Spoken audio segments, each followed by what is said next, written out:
Atin na pong i-ready ang ating pong mga heart na maging matabang lupa nawa po siya sa Word of God na itatanim ni Lord sa heart natin sa araw po na ito. At tinatawagan ko na po dito sa ating harapan ang lingkod ng Panginoon na gagamitin niya po ngayong araw na si Teacher Kay. Palakpakan naman po natin si Lord. Salamat po. Kung dala po ng bawat isa yung Bible, basahin natin 1 Timothy chapter 6 verse 11. Let's read all together. But as for you, O man of God, flee these things. Pursue righteousness, godliness, faith, love, steadfastness, gentleness. Let us all pray. Ama naming makapangyarihan sa lahat, tunay na ikaw ay karapat-dapat na papurihan, pasalamatan, luwalhatiin ang iyong pangalan. Maraming salamat po sa araw na to aming Diyos, sa pagkakataon na ipinagkaloob niyo sa aming lahat, upang kami po ay sama-samang magpuri at magpasalamat sa lahat ng kabutihan na ginawa niyo sa aming buhay. Upang as a church, kami po ay sama-samang maitaas ang iyong pangalan, Lord. Sa araw na to, dalangin namin, Panginoon, na kami po ay matuto mula sa inyong mga salita, O Lord God. We are praying, Father, na it is the Holy Spirit who will lead us into all truths.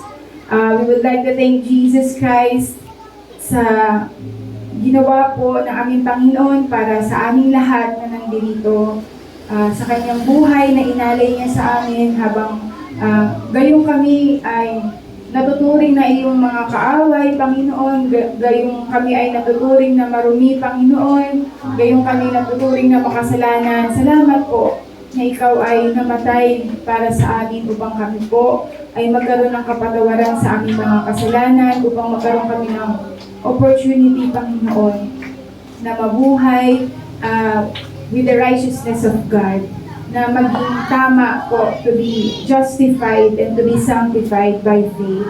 And Lord, sa umagang ito kami po ay humihingi ng kapatawaran sa mga nagawa naming kasalanan. Tulungan niyo po kami na pag-ingatan, Panginoon, to guard our heart, Lord, especially now that we are listening to your words. We pray, God, na matalikuran namin ang mga mindset, ang mga patterns, Panginoon, ang mga ugali na hindi nagmumula sa inyo, Lord. Pray that you will expose it, Panginoon, sa amin, na hindi kami magkaroon ng callous heart, Lord God, ng matigas na puso, Panginoon. But today, Lord, I pray, God, na magiging malambot po ang puso ng bawat isa. Tunay nga po na magpapasakop, magpapabago sa inyo. Maraming salamat po sa inyong pagmamahal at biyaya. Ang lahat ng ito ay pinataas namin in the name of Jesus Christ, our Lord and Savior. Amen. Palakpakan po natin ang ating Panginoon. And maaari nang umupo ang mga mananampalataya ng Panginoon. So ngayon, in continuation sa introduction ng ating new series, which is, again, nandun tayo sa The Wise Son. So tayo ay, ang layunin ng Panginoon ay tayo ay maging isang kagaya ng ating Panginoon, full of wisdom, na tayo ay maging anak ng Diyos na may karunungan. Yan. So, at mangyayari ito na tayo ay magiging anak ng Diyos na may karunungan kung tayo ay unang-una ay magkakaroon ng teachable heart, isang puso na mapagpakumbaba, handang matuto, handang maturuan. At ngayon, ang isa sa mga pag-aaralan natin, after nating pinag-aralan yung he is the wise son, he is teachable.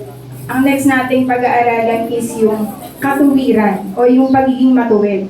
So tayo ay anak ng Diyos, kaya tayo ay nasa katuwiran. Wala tayo sa kasamaan. So nandito tayo sa panig ng Panginoon na gumagawa ng kabutihan para sa bawat isa. Kaya nawa ang kabutihan at ang katuwiran ng Panginoon yung dumaloy sa buhay ng bawat isa, dumaloy sa mga salita na ating binibitawan, dumaloy sa mga ideas na pumapasok sa ating kaisipan At higit sa lahat, sa buhay natin, ito yung magawa natin, mai-apply natin at maibahagi natin sa ating kapwa. So kanina, nalulungkot ako dun sa kwento ni Teacher Cindy. Sobrang nasasad yung heart ko na at alam ko yung ganong klase ng tao, hindi siya nag-iisa. Maraming mga kabataan na nakakalungkot ng isipin pero sila ay namumolde o lumalaki kasama ng mga tao na walang takot sa Diyos. So mas marami yung mga nakakasama nilang ganun. So sana I pray na maging heart natin na huwag tayong pumayag. Na ang nagmumolde, ang nagpapalaki, ang nag-i-influence sa ating mga anak ay yung mga tao na walang takot sa Diyos. So nitong mga nakakaraan, yung mga nababalitaan, ganito na yung anak parang nanakaw, yung anak nakidnap or nakuha, yung anak parang nawala tapos hindi na nakita. So may mga ganun na kung nababasa or nakikita ng mga balita. So ngayon, syempre, and then later on, makikita kung sino yung kumidnap, nagnakaw, pumatay, gumawa ng hindi maganda dun sa bata. So ngayon, syempre bilang magulang, masakit yun, no? And yung galit natin is mapupunta siya dun sa gumawa ng hindi tama. Pero dun sa mga nakita kong comment ng mga tao, actually nagtatanong sila, paano nangyari yun? Nasaan ka? Yun ang tinatanong dun sa mga magulang. Paano nangyari na yung bata na yun, may nakausap sa internet, nagawa siyang lokohin, paikot-ikutin, to the point na akala niya bata yung kikitain niya, kunwari magpapakilala. Ako ay isang 14 years old, ang kachat ay 14 years old, pero kapag nagkita silang dalawa, hindi siya 14 years old. Siya ay mas matanda. Okay? So ito ay hindi isang bagong balita. Ito ay nangyayari, kaya bagamat tama na, syempre hindi, may maling nangyari dun sa, hindi maganda yung ginawa ng isang tao na yun na siya ay matanda pero nagnanasa siya sa mas bata o di naman kaya ay mga tao na talagang trabaho nila na kumuha ng mga bata para gawa ng masama, kagaya ng tinatawag nating human trafficking o binibenta yung mga bata para pagkakitaan. So yung iba naman ang ginagawa binibenta pinapatay yung mga bata para makuha yung mga organs. So napaka-morbid, no? So pero ito yung totoong nangyayari dun sa sitwasyon natin ngayon, no? So may mga taong ganun po. So ang sinasabi ko lang is meron tayong partisipasyon bilang isang komunidad, bilang isang pamilya. I-check natin kung sino yung kinakausap ng mga anak natin sa kanilang mga telepono, sa kanilang mga social media. At tayong mga bata, at sa mga kabataan, lalo na kung wala pa kayo sa tamang edad, yung mga nasa tamang edad nga nagkakamali. Huwag kayong matakot magsabi sa mga nakakatanda sa inyo patungkol sa mga bagay-bagay. Example, dati mas younger pa si Kyla, no, merong humihiram ng identification card niya. Ang sabi ko sa kanya, huwag natin ipapahiram yung identification card natin. Hindi siya hindi siya tama. Hindi siya tamang ginagawa. Kasi ang kaya nga siya identification card it's a personal use. Para siya sa'yo. So, ibig sabihin, ang may karapatan lang gumamit nito ay ikaw. Hindi siya pwedeng hinihiram ng ibang tao. Ang identity mo, sa'yo lang yan. Kasi maaaring maliit na bagay lang naman. Halimbawa, hinihiram lang para makapag-register sa GCash. Example po, kasi alam ko ang registration sa GCash ay may age po, no?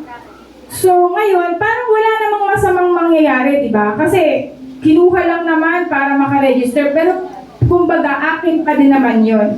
Wala namang mawawala sa'yo. Kasi kinuha ko lang siya, sa akin may papasok na pera, at ako din ang maglalabas ng pera, walang mangyayari sa'yo.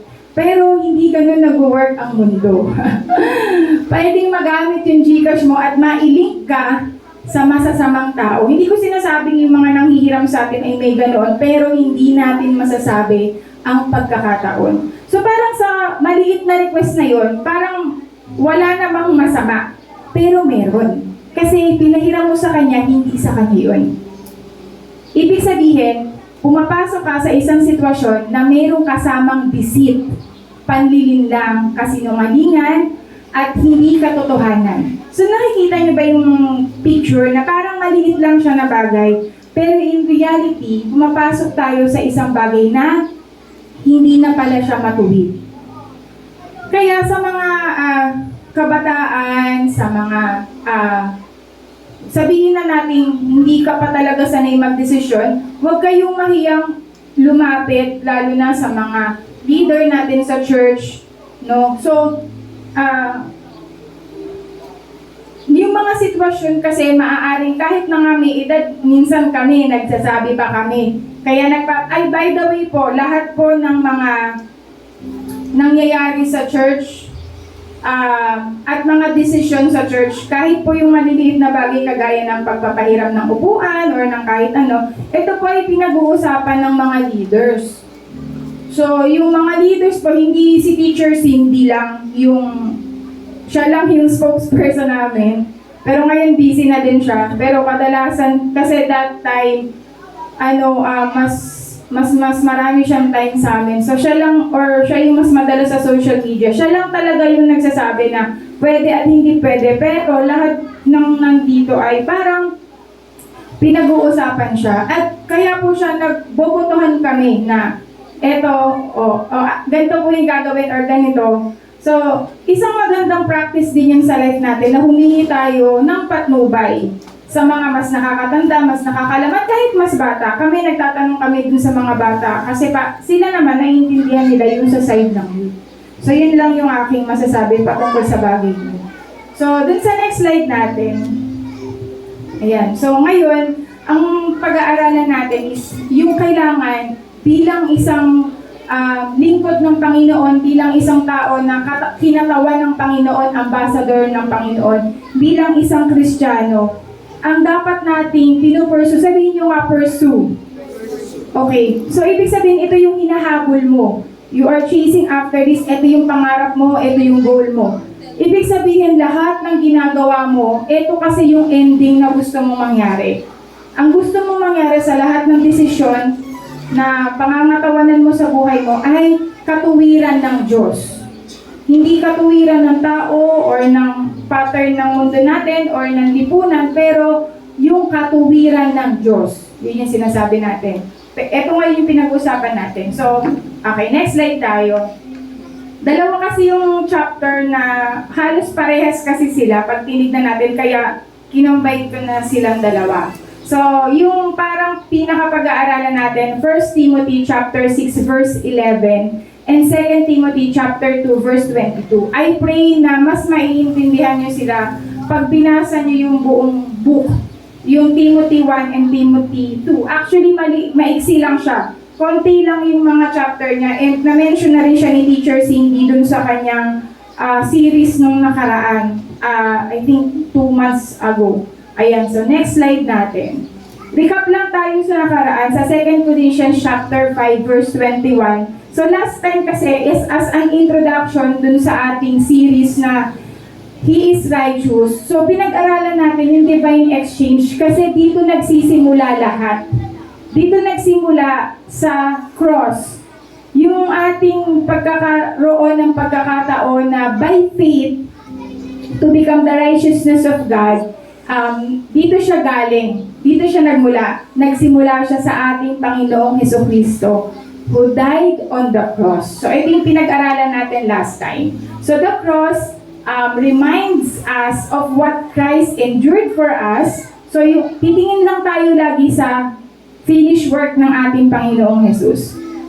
He died and He rose again. So there is victory in Christ. So dito makikita natin that as a follower of Christ, we are clothed in His righteousness. It is not our own righteousness. it is not a righteousness imparted by God's people, hindi yun, but it is the righteousness of God. Kaya tayo din ay righteousness of God. Walang galing sa atin, walang galing kahit kanino, galing sa Diyos, para sa Diyos, at ang ending, si God pa din. So it's all about God. So let's all share the gospel so that other people also will be able to live according to the standards of God, according to the righteousness of God. So yan. Sa next slide natin, ayan, so sabi dito, ito yung sinabi ko nung last time, 1 Peter chapter 2, verse 20 to 22. If you are being punished for doing wrong, there is no reason to praise you for bearing that punishment. But if you suffer for doing good and you are patient, this pleases God. Kasi, kagaya kanina bago ako umalis, sinasabi ng nanay ko na nakikita daw niya sa social media yung mga gumawa sa amin ng hindi maganda, nag-e-enjoy sila, masaya sila, and everything. Ano siya sa akin, nag-rant. So sabi niya, samantalang kami daw nagdudusa. Sabi ko, nanay, hindi ako nagdudusa. I mean, siguro nga, totoo ko na rin, nanakawan kami or something ganun. Pero hindi ko nararamdaman yung ganong klase na nagsasuffer sa Panginoon. Kasi ang mas nararamdaman ko yung pagkilos ng Diyos. Yes, nararamdaman ko yung blessing ng God. Na despite na nararamdaman ko yung grace ni God. Hindi, parang wala, sabi ko nga sa kanya, nanay, wala na kasi ako time i-compare yung sarili ko sa kanila. Sobrang busy ko ngayon, wala talaga akong time walang parking lot sa isip ko para sa ibang tao. Sabi kong ganun. Kahit ginawa niya ako ng masama, na ako nun. Hindi ako naka-move on kasi hindi sa naka-move on na hindi ko gustong ma-expose yung ginagawa nilang kasalanan, hindi sa ganun. So, pero, kumbaga, naipagpasa Diyos ko na siya. Kung may ipapagawa si Lord sa akin para makamit yung justice, and then we will do that. So, pero yung kumbaga, yung gano'n na, iisipin ko pa yun na sila na nga yung gumawa ng masama, sila pa yung nag-e-enjoy. Naniniwala ako sa justice ng Panginoon. Hindi man natin nakita yung justice ng Panginoon, but God is a God of justice. So sabi dito, this is what you were chosen to do. Christ gave you an example to follow. Kaninong example yung gagayahin natin? Sa ating Panginoong Diyos. He suffered for himself? No. Kasi di ba pinag-aralan natin, wala siyang punishment na deserve, wala siyang penalty na deserve, wala siyang suffering na deserve. But, kinuha niya yung punishment, penalty na para sa atin. So, ganun din yung gagawin natin sa life natin. That, if kino-consider ng ibang tao na suffering yun, hayaan mo na sila i-consider nila na suffering yun, pero sana tayo wag natin i-consider na suffering yun. Sana hindi yung suffering ang makita natin, sana ang makita natin yung love ni God. I pray that the love of God will abound. Sa mga panahon na may gumawa sa atin ng masama, makita natin yung love ng Lord, yung comfort ng Lord, yung paano na tayo pinatawa, pinasaya kahit sa maliliit na bagay, di ba? Hindi natin kailangan ng mga sobrang malalaking bagay para sumaya. Amen. Kailangan mo pa bang pumunta ng Europe para sumaya ka? Jogging road lang, masaya na, di ba? So, hindi mo kailangan mo pa ba ng Hermes para gumanda? Smile lang, di ba? Katapat. So, hindi natin kailangan yun. So, that's why hindi ko kino-compare yung sarili ko sa kanila kasi nga dun sa meron ako, masayang-masaya na ako and at peace na ako doon. So, ganun din yung gawin natin na kung paano yung ating Panginoon ay hindi niya tinignan yun na ay, ito, nagsasuffer ako. Hindi. Saan siya nakatingin? Sa joy. Sa joy na paparating kasi makakasama niya tayo. Diba? Palagpakan natin ang ating Panginoon yun. So, tingnan din natin yun. Sa lahat ng pinagdadaanan natin ngayon, kung paano ang Diyos ngumiti habang pinaparusahan siya, nandun yung joy niya kasi makikita ka niya, sana ganun ka din. Na kung tingin ng tao naghihirap ka, sana nga hindi ganun yung nararamdaman mo, pero maramdaman mo yung excited ka, yung masaya ka, kasi balang araw, makakasama mo siya. Ayan, palapakan natin si God. Ayan, next verse natin. Eto, nilista ko lang ha, kasi para makita natin, kasi baka akalain, yun lang sin and righteousness yung perks natin. Hindi, madami. So, ayan yung mga iba. Konti lang yan ha. Marami tayong nakuha na benefit sa pagkamatay ng ating Panginoong Hesus. Pero kasi ang pinaka main topic natin is yung righteousness. So, yung dati, makasalanan tayo, ganun tayong tignan, pero ngayon, we become the righteousness of God. Jesus took our sin. Thank you, Lord, na now we have an access. We can call God Abba Father. Diba? He is our Father. Jesus Christ is our friend. So, yun. So, sa next slide natin. Ay, ano lang to recap lang to kasi kaya inaano ko. Ito yung pinag-aralan natin last time. So, sa next slide natin, in continuation and in relation to our topic, so, last week, pinag-aralan natin saan nag-start, pero kasi hindi lang tayo magsisimula. Tatapusin natin to. Tatapusin natin to na kasama natin ang ating Panginoon. So we need Jesus Christ in every part of our life if we would like to turn away from our sin and pursue God's righteousness. Yan. So sa next slide natin, eto, yung pag-aaralan natin ngayon. Nakakamanga kasi halos parehas yung sinasabi dito. So, unang-una, pag-aralan natin to, how can you pursue righteousness? So, kitang-kita dito sa verse, no? So, sabi dito, unang-una sa lahat, flee. Sabihin nyo nga, flee. Flee. Pinag-aralan natin to last time. So, may mga example pa ako, description and everything. Whenever you are fleeing from something. So, yung fleeing kasi ganito siya. Ito rin yung example ko nung nakaraan na ulitin ko lang para mas So, ganito siya. Example. Ikaw ay nakakulong. Tapos, ikaw ay nakawala. Nakakulong ka dati. Just remember, Papa, imagine mo yung sarili mo nung nakakulong ka sa isang sitwasyon. Sa isang sitwasyon na nagpahirap sa'yo, walang masaya sa isang kulungan. Lalo na yung description ng kulungan na pinapakita sa Bible. So, ibig sabihin, yung hugot niya galing doon na marumi. Di ba ganun yung pinag-aralan natin na bilangguan? Marumi siya. Walang sunlight, walang madilim. Marumi, madilim, mabaho. Walang pagkain.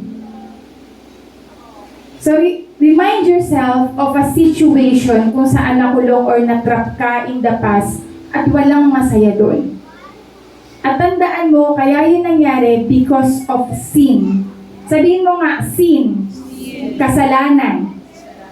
So, ibig sabihin, kung nakawala ka doon, babalik ka pa ba? Diba pag nag-flee ka, ibig sabihin, ang sabi nga doon sa isang explanation na is, tatakbo ka ng mabilis at gagawa ka ng paraan para kahit sight, kahit matignan mo man lang or ma-recall, maalala, hindi mo siya magawa. Pupunta ka sa ganung area kung kailangan pumunta ka ng bundok para hindi mo na siya makita. Yun yung description dun sa binabasa ko. Ganun yung flee. So, hindi lang basta na nakawala ka, tapos nandun ka pa rin, umaali-aligid ka dun sa hawla mo. Diba? Na parang anytime pwede ka niya ulit ibasok pabalik. Ayan. So, sabi dito, so you have to flee from all of this. Ano yung all of this? Tsaka ano tong flee the evil desires of youth? O, diba? Actually, pag binasa mo yan, yung 1 Timothy and 2 Timothy, ang sinasabi ni Paul na all of this at evil desires of youth. Kung isa-summarize natin sila, ay sa next slide, ewan ko nasabi ko dun sa next slide yun. Ayan, so, ito muna, fleeing, hindi sapat yung sinasabi ko nga na nakalabas ka lang, hindi sapat yun. So, to counter the sin, ang sabi, resist. So, ibig sabihin, yung dati na meron kang kasalanan, kailangan mo siyang i-resist, kailangan mo mag-flee, umalis, lumayo, na to the point na hindi mo siya nakikita, palitan mo yun.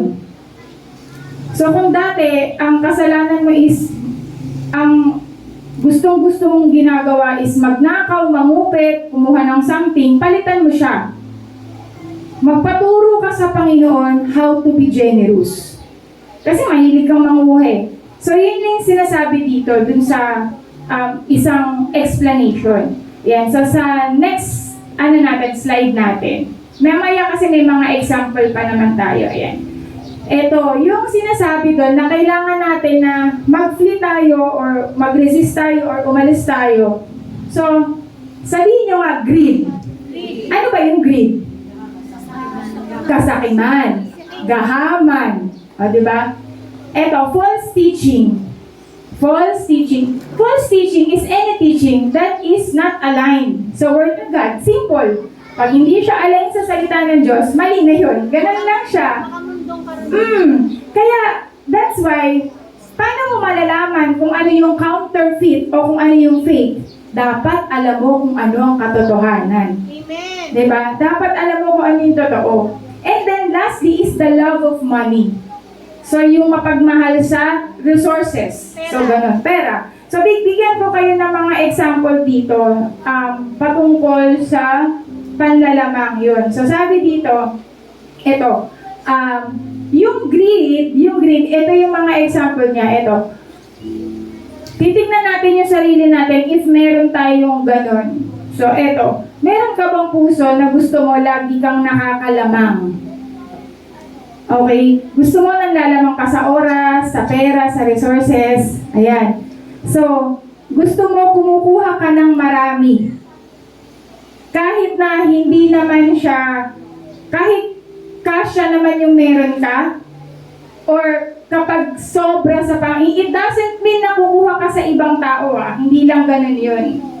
So, sabi dito, kumukuha ka ng marami kahit hindi mo daw to kailangan. Minsan nagiging nag-hoard tayo. So, greediness pala yun, yung hoarding. 'Di ba? Which is yun yung tinuturo sa atin ng mundo. Ayan. O, sale ngayon, kumuha ka ng madami.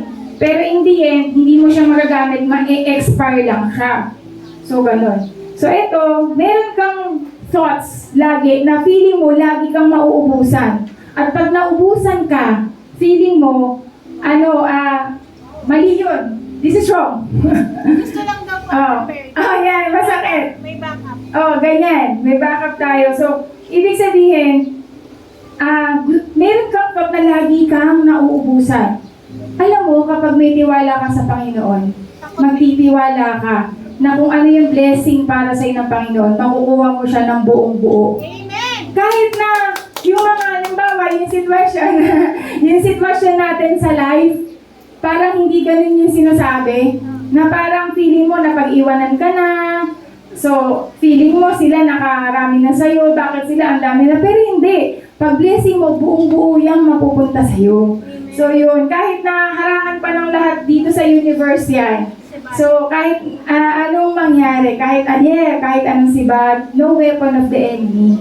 Diba? So sabi dito, minsan nagiging greedy tayo pagdating sa kapangyarihan. Yung kapangyarihan, hindi lang yun sa government official, sa mga boss ng company, hindi. Nangyayari yan kahit sa school, kahit sa bahay, diba? So, minsan, gusto mo ikaw lang yung may boses, ikaw lang yung nasusunod.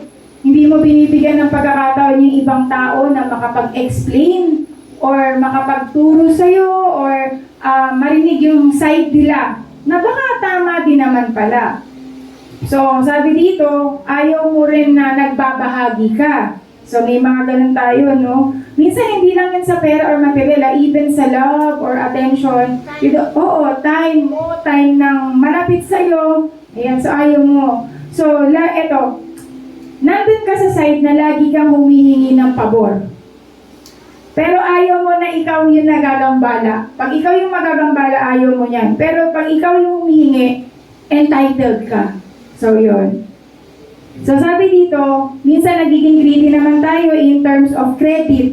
Gusto mo lagi ikaw yung napapapurihan, gusto mo ikaw lagi yung naha-highlight.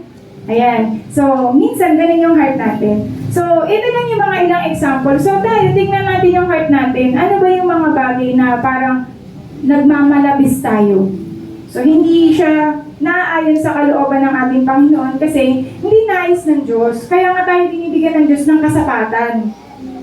Sapat at higit ang binigay sa atin ng Panginoon. So the moment na naging greedy ka, sabi nga ni Ichan, dun ka mahuhuli. Hindi, joke lang. Kapag ikaw ay naging greedy, ibig sabihin hindi ka contented and satisfied sa ating Panginoon. Hindi ka nagtitiwala sa ating Panginoon. So, yung sa next naman na natin, isabi doon, yung false teaching is a teaching that is not aligned sa ating Panginoon. Kaya, mag-iingat tayo dun sa mga pinapanood natin. Alam mo, minsan kapag i-scroll ako sa social media, natatakot ako dun sa mga nakikita ko. Kasi promise 95% or 99%, germs na lang yung natakot. Parang ganun. 99% ng nakikita ko ay false teaching. It is a way of the enemy na yung mindset ng mga tao, ng mga kabataan ay mabago. Para ngayon, pag gumawa ka ng tama, hindi na siya normal. Yung mga dati na tamang ginagawa ng tao ngayon, binabatikos na. Example, sige, i-search nyo sa Facebook. Ano yung mga description ng love wins? Diba? Pag sinearch nyo, iba yung kahulugan ng love wins. Pag sinearch nyo sa Facebook or sa any type of social media, yung salitang kung sino yung matatawag natin na magaling, karespeto, iba yung mga ibibigay sa'yo ng mga description compared sa nakasulat sa Bible. And the way they talk, parang totoo. And sometimes they're even using the Word of God. Ang sabi ng Lord, ganito, ganyan. Kinuquote pa talaga nila yung Bible verses. Kaya mag-ingat talaga tayo. Kasi parang sobrang totoo ng sinasabi, lalo na sa social media. Pero ang totoo, hindi siya aling sa salita ng Diyos. Kaya mag-ingat tayo sa false teaching. And sadly, kahit sa bahay natin nangyayari yan. Example, when we are, kahit mga biro lang yan, sa mga kasamahan natin sa pamilya, kung paano natin sila tawagin, di ba? O andyan na si Bulok. Siyempre, yung tinatawag mong Bulok, baka iniisip na din niya, Bulok na talaga siya. O, andyan na si Amag. O papalapit na si ganito. Andyan na si ganyan. Diba? Magiging ano na nila yun. At and yung heart and mind nila, yun na talaga yung magiging identity nila. So, let us speak life. Pero wag naman natin OA or lokohin na paraan ng pag-i-speak life kasi bansag, di ba? Binabansagan natin or nagtatawag tayo ng mga kung ano-ano. So, mag-ingat tayo dun sa mga binibitaw nating salita. So, always, I pray na yung dinedeposit natin sa heart natin is always the Word of God. Kasi, yung out of the abundance of heart, the man speaks. So, kung ano yung dinedeposit mo sa heart mo, yun din yung sinasabi mo. So, yun din yung lumalabas sa bibig mo. And eventually, makikita din yan sa parang ng pagkilos natin. So, yung isa is yung love of money. So, marami sa atin, ito talaga yung ending. Bakit ka naghahanap? Bakit gusto kong maging famous? Kasi gusto kong magkaroon ng maraming pera. Bakit gusto mong maging mayaman? Or bakit gusto mong maging ganito? Bakit gusto mong maging ganyan? Ang lahat ng nagiging ending nun is kasi nagmamahal na tayo sa pera, sa salapi, sa mga bagay na hindi Diyos. So, nakakalungkot talaga na ito na ngayon yung parang nagiging trend. Na pag mayaman ka, madali nang gumanda. Pag mayaman ka, madali na daw tumalino. Pag mayaman ka, madali na ang lahat ng bagay. Kaya mo maging titulado, kaya mong makuha yung respeto ng tao. Pero aanin mo ang lahat ng to, sabi sa Bible. Na makuha mo man ang lahat ng kayamanan, but you forfeit your soul. Paano yung soul mo? Paano yung, which is more eternal yung pinag-uusapan natin dito. So, yan. So, sa next slide natin, ito, when we flee or pursue, I pray that it is actively. It is not enough that we say so, na sinasabi mo, ay, I am pursuing God, pero tignan mo kung ano yung mga plano at prayer mo sa buhay. Nasa ng Diyos sa lahat ng yun. So, let us actively flee the sinful life, and let us actively pursue the righteousness of God. Ayan.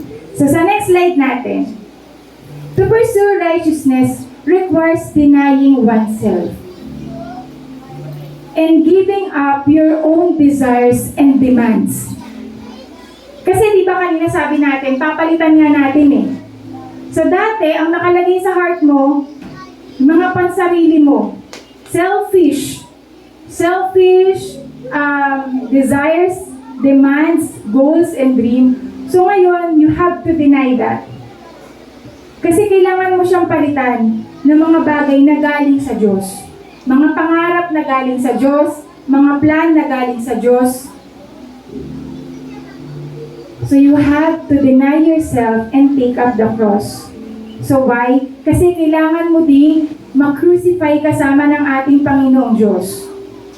So that your old self will die. At yung new creation, yung bagong nilalang na by faith, because of our faith in God, ito ay magmamanifest sa buhay natin lahat. Ayan. So sa next slide,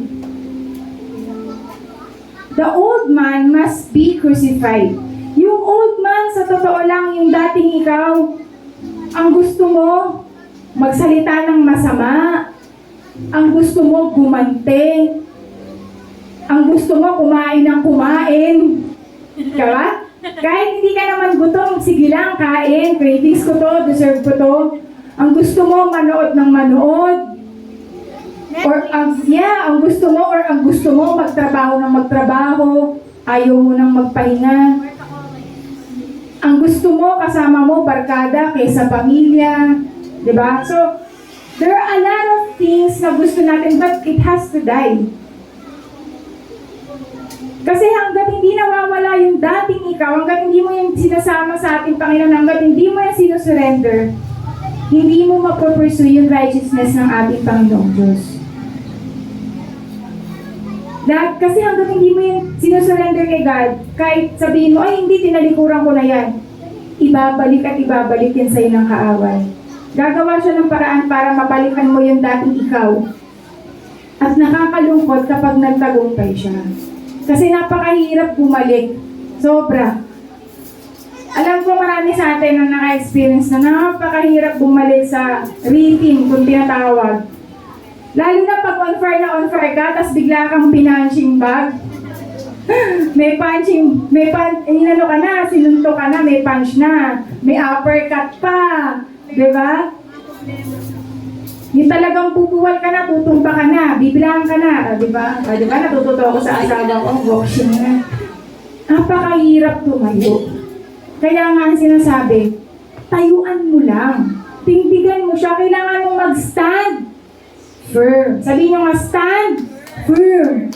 Kailangan yung principle ng Lord, yung biblical standard ng Lord, kailangan tayuan mo siya kahit gaano kahirap. I remember, nung kasagsagan ng electronics business namin, may isang government official na lumapit sa amin. Opo. So ngayon, syempre, kami nakaka-experience kami ng malalaking benta. Sa totoo lang, may heart, kapag ganun talaga, alam yun, ayaw mo matapos yung ganun eh. Yung momentum kung tawagin. Gusto mo, sige lang, benta ka ng benta, ganyan.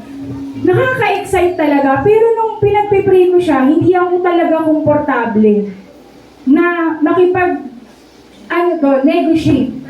Oo, makipag-transact. So, looking back, hindi pala namin siya tinanggap. By the way, hindi kami nakipag-meeting and ganun. As a new company, sobrang tempting niya. Kasi diba, pagka nakuha ka sa government, dire-diretso na siya. So, alam niyo ng asawa ko kasi yung dun sa dati niyang work, kapag government ang hawak mo, Malaki kita. yung mga senior nila yung nilalagay doon. Tapos wala nang alisan yun. Hindi na sila natatanggal sa company, yung nawawalan ng trabaho, hindi. Sila yung mga pinakamatataga. Once na, government yung hawak o yung department mo, once na sa government ka, isa ka sa pinakamatatag dun sa company nila before. So, nung kami inaalok, parang nakaka-tempt, no? Pero hindi na kami nakipag-meeting doon. Kasi ang sabi ko sa asawa ko, baka kasi ma-compromise tayo. Ngayon, ang tandaan mo kasi, nagsuserve tayo kay God. So, paano pag sinabi nun na ganito, ganyan, syempre tayo, we are also representing Jesus Christ Harvest Field Workers Church. Dapat, pa tayo, di ba? Jesus Christ Harvest Field Workers Church pa tayo. So, ngayon WCM na tayo. So, oo. So ngayon, sabi ko, mahirap yun kasi, what if, sasabihin nila, kunwari lang naman, mag-aalalan, tapos mag-i-speak sila dito sa harap. Siyempre, makakatanggi ka ba? Hindi ka makakatanggi kasi bossing mo sila, amo mo sila eh.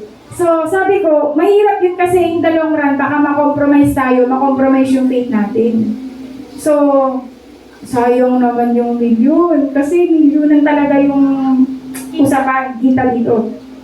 Pero hindi ako talaga, hindi ko siya parang hindi ko siya pinanghihinayangan or lalo na sa nangyayari ngayon. Alam mo, baka ipatawag pa kami dun sa ang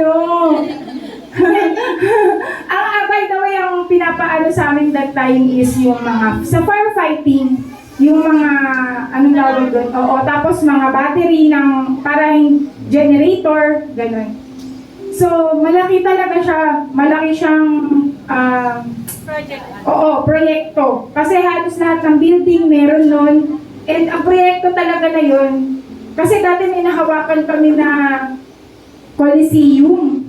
So talagang ang order nila is 2 million, ganun, malaki po talaga. So pero sobrang nakaka-stress lang po talaga yung business na yun kapag ka-honest ka. Kasi honest kami sa work namin, so tinatapos talaga namin siya. Pag sinimulan namin, tinatapos namin siya with 2 years warranty. Kaya alam mo yun, bayad ka na, pero nagtatrabaho ka pa. Parang minsan, anong gawin no? So, pero ganun siya may warranty kaya din iniwan din siya ng asawa ko kasi sobrang na-stress siya that time kasi nga yung mga demands gano'n. So, ang sinasabi ko lang sa inyo is, lagi natin isipin yung long term. Oo. Sa lahat ng offer, di ba last year, yung pinag-aaralan natin, hindi lahat ng door ay door galing sa Panginoon. Parang minsan maganda siya maganda pakinggan, pero tignan niyo mabuti, align ba sila sa word ni Lord? Kasi kami, karamihan ng wrong decision namin is because yung mga nakikita rin sa kami sa mga taong hindi align sa salita ng Diyos. So kapag mayroon na talagang binabypass sa salita ng Diyos, hindi na yan tama. So, dapat, i-check nyo siyang mabuti. So, ganun siya. So, sa lahat, sa relationship, sa finances, sa pag-aaral, sa career na pipiliin nyo, hanapin nyo ang Diyos. Di ba meron tayong verse, ask, A-S-K, no? A-S-K, ask and it will be given, seek and you shall find, knock and the door shall be open. Matthew 6:6 ba siya? So, yun lang yung acronym nun, A-S-K. So, sa life natin, always do that. Ask. Ask the Lord. Seek the Lord. Actually, pusigat lang naman yun So, when you ask the Lord and when you seek the Lord, guess what? Kapag kumatok ka, sino magbubukas sa'yo? Ang Diyos. So, ang Diyos, ililid tayo sa tama, ililid tayo sa ligtas, ililid tayo kung saan natin makikita yung presence niya, where there is joy, where there is peace, and there is unlimited favor. So, yun. So, sa next slide natin, by faith, as our unrighteous self is put to death, hindi ito madali. Hindi madali. So, we really need God para yung mga old natin na gustong gawin, mawala. The righteous life of God increases in us. So, habang pinapatay natin, nagdi-decrease, nagdi-diminish, totoo yun. Pinatay mo na yung sarili mo na gustong-gusto yung mga pagkain na hindi masasarap, hindi tama sa katawan. Di ba pag habang pinapatay mo yung ganong urge mo na yung mga pagkain hindi tama sa katawan, ano yung nag-i-increase? Yung mga pagkain na, yun na yung ninanais mo, yun na yung gusto mong bilhin sa restaurant, o yun na yung gino-grocery mo. Pero hanggat hindi mo pinapatay yun, sinasabi mo lang sa sarili mo, ay hindi ko yan bibilin. Pero hindi mo siya pinapatay, yung urge na yun. So balang araw, bibili ka doon, matatrap ka lang ulit. Same with our characters. So we really need to kill yung mga, or to put to death yung mga ugali na hindi naaayon or nararapat sa ating Panginoon. So yan. So next slide natin.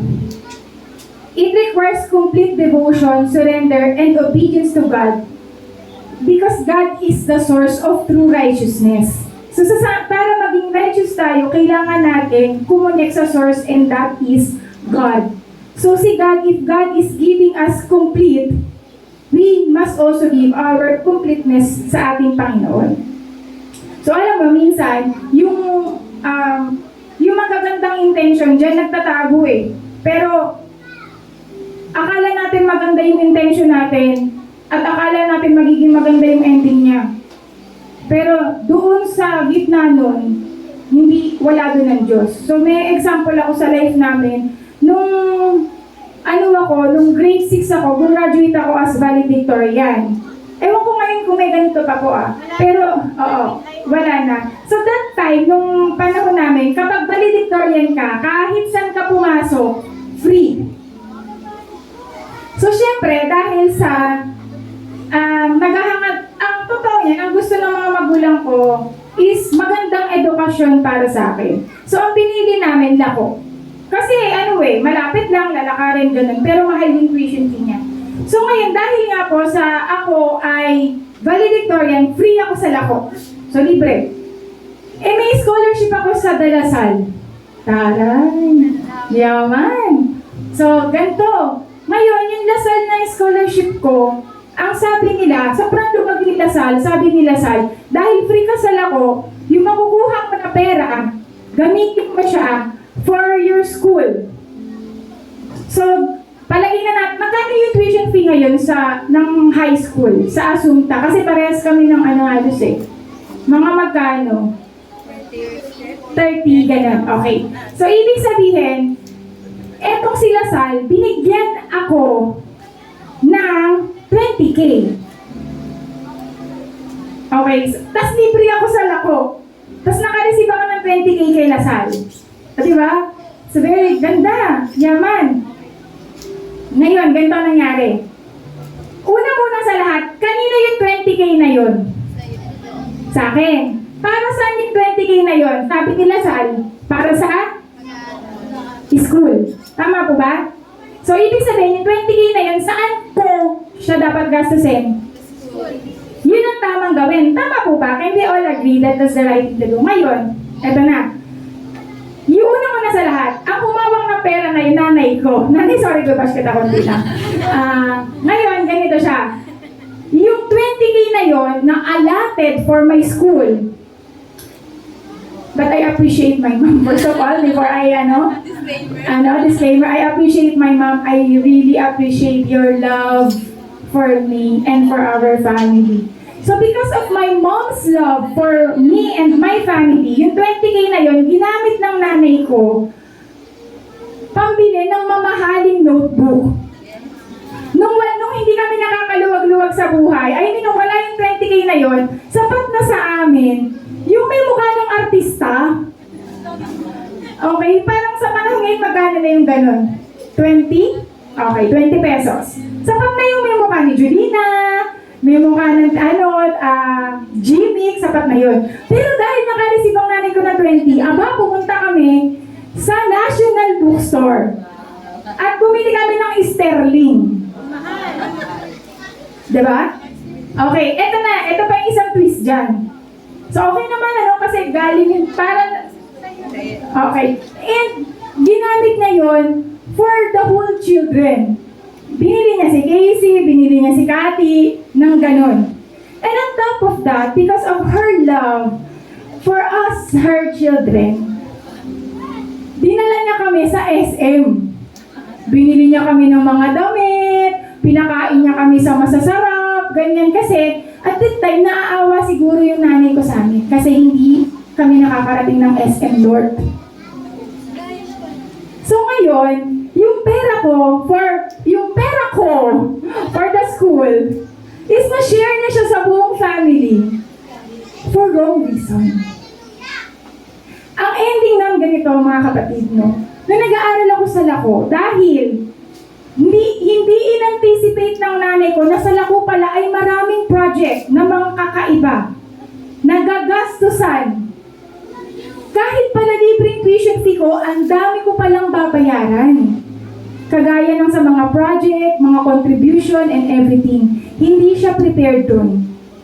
So, ang ending is, hindi ako nakakapag-submit ng mga projects on time, and because of that, nabubuli ako. Hindi ako makabili ng ibang uniforms, kasi may mga iba pa palang uniform, or shirt, mga kung ano-anong ganyan. So dahil doon, nabubuli ako kasi nanghihiram lang ako, wala akong baon. Kasi akala ng nanay ko, lagi siyang may pera pang baon ko. So, ang nangyari is, natanggal ako sa honors, as an honor student. So, nawala yung scholarship ko, pero ang bait pa rin talaga ni Lord kasi gumraduate ako sa Lako nang meron akong medal. Tapos lagi pa din ako ang sinasabi ko lang is ganito. Sometimes we thought we are doing things out of love, di ba? Out of our sincere na akala natin galing sa Lord. Pero pag hindi natin ginawa yung tama, yung matuwid, I remember that time, sometimes we are submitting kay Lasal ng mga hindi totoong receipt. Hinihiram kami na resibo from other kasi hindi nga doon nagastos lahat eh. Hindi siya nagastos lahat dun sa ano. So, it cost us, dun sa, ang ending nun is, nawalan pa ako ng isang scholarship, nabully ako. So, dahil doon, bumaba yung self-esteem ko. So, always consult the Lord and let us all do what is right. Mommy, wag kang matakot kasi balang araw magtitinda ako sa SM. Magtatrabaho ako sa SM as a crew. Eventually, magkakaroon ako doon ng stall. So, araw-araw na ako sa SM, nanay. Huwag kang mag-alala. To the younger mommy, huwag kang mag-alala. Hindi man makapag-SM yan ngayon. Hindi man yan makakain ng sobrang sarap ngayon. May plano ang Diyos sa anak mo. May plano ang Diyos sa buhay mo. May plano ang Diyos sa bawat isang nandito sa atin. Ang lahat, alam mo, di ba sinurrender mo lahat kay God? Pero sa huli, marirealize mo, pag sinurrender mo kay God, ginibak mo na yun eh. Pero sa huli, bibigyan ka niya ng regalo, higit dun sa inaasam mo. Higit dun sa ine-expect mo. Higit dun sa bagay na akala mong makakapagpaligaya sa iyo. Kasi ang tunay na satisfaction, ang tunay na kaligayahan ay makuha at nanggagaling sa Diyos. So ano bang gagawin natin? Tara na, tumayo na tayo. Mag-pray tayo kay God. Palakpakan muna natin si Lord na source ng ating righteousness. And I hope and pray na instead of trying so hard to pursue a lot of worldly things, I pray that we will continue to pursue the righteousness of God. As He have said in His word, seek first the kingdom of God and His Righteousness! and all, sabi niyo, all these things shall be added unto you. So let us pray. We worship you, God. We honor your name, Father God. Ama namin, maraming salamat po, Panginoon. Thank you, God, for your unconditional love. Thank you for the forgiveness, Father God. Thank you for the favor, for the grace, Lord. Thank you that you have given your one and only Son. And in Him, as we continue to live in Christ, by faith, we can be the righteousness of God. Salamat, Lord, kasi tunay nga na sa paglakad namin sa iyong katuwiran, wala kaming ibang matatagpuan kundi ang buong-buong pagmamahal na nanggagaling sa iyo, buong-buong kagalingan, buong-buong pagmamahal, buong-buong kaligayahan, buong-buong blessing, Lord. Kasi kapag nagbigay ka, buo, Panginoon. That is the meaning of our salvation. Wholeness, Panginoon. There's a balance in our life, there's wholeness in our life, there is peace in our life. There is contentment in our life, Panginoon. We are fully satisfied in you. And so as we are embracing, Lord, this satisfaction that is coming from you, Panginoon, na alam namin na ikaw ang aming pastol, na sa iyo, Lord, hindi kami nagkukulang, Panginoon. As we embrace this, Lord, we will continue to pursue your kingdom and your righteousness, O God. Dahil ikaw lang ang makapabibigay sa amin ng mga bagay na makakakumpleto sa aming buhay.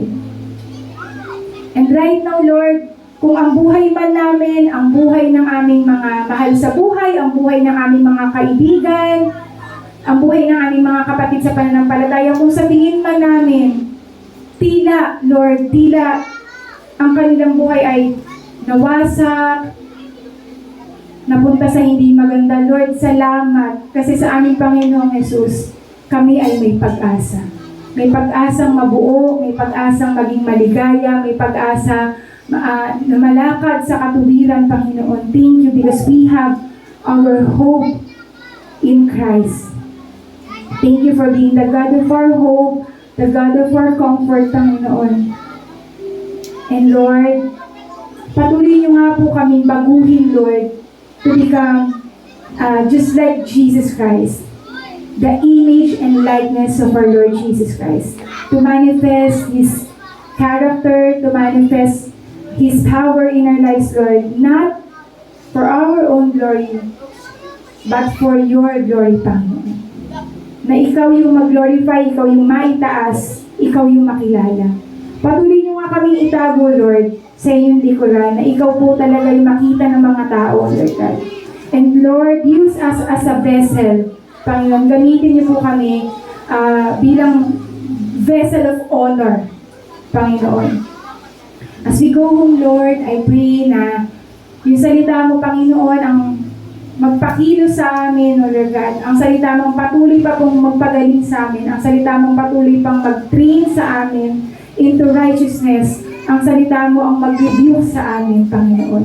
Ang mag-correct sa amin, Lord. At makikinig kami sa inyo bilang yung mga lingkod. Salamat, Lord, sa pagmamahal mo sa amin. Nawa po, Lord, ang bawat isang nandito at yung mga makakanood ng aming pinag-usapan sa araw na ito, Lord, nawa po ang bawat isa ay matagpuan ang protection, ang guidance, ang favor, ang blessing sa inyo po, Lord God. Salamat po in the name of Jesus Christ. This we all ask and pray.